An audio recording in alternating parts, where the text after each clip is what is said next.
আমরা কিন্তু সবাই মিলে চলে যাচ্ছি একটা জায়গায়। তো তোমরা বুঝতেই পারছো কোথায় যাচ্ছি।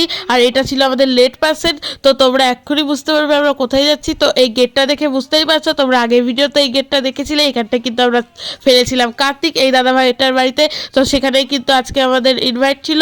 আর ইনভাইটেড করতে আমরা যাবো না তা তো হতেই পারে না। তো এসেই কিন্তু এইটা তো দেখিয়ে দিলাম কার্তিকের মাকে। আর আজকে কিন্তু দাদাভাইটা নিজের হাতেই আমাদের জন্য করেছিল বিরিয়ানি আর চিকেন কষা। তো বিরিয়ানির ঢাকনাটা এবার খোলা হলো, বিরিয়ানি রিভিল হলো। তো ফুড ব্লগারের মতো আমিও সেখানে ভিডিও করতে চলে গেলাম।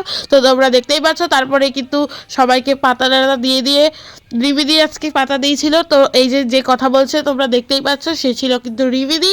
তো সত্যিও অনেক কাজ করে। আর বিরিয়ানিটা কিন্তু আজকে পুরোই হোমমেড ছিল।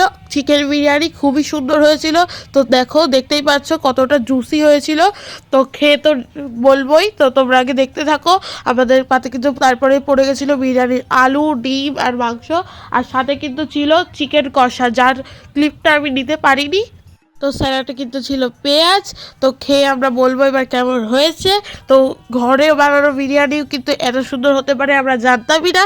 পুরোই মনে হচ্ছিল দোকান থেকে কেনা। তো আমরা খেয়ে দেখো, তোমাদের এক্সপ্রেশন দেখেই বুঝতে পারছো। তো প্রচণ্ড খেয়ে নিয়েছিলাম ভালো হয়েছিল বলে।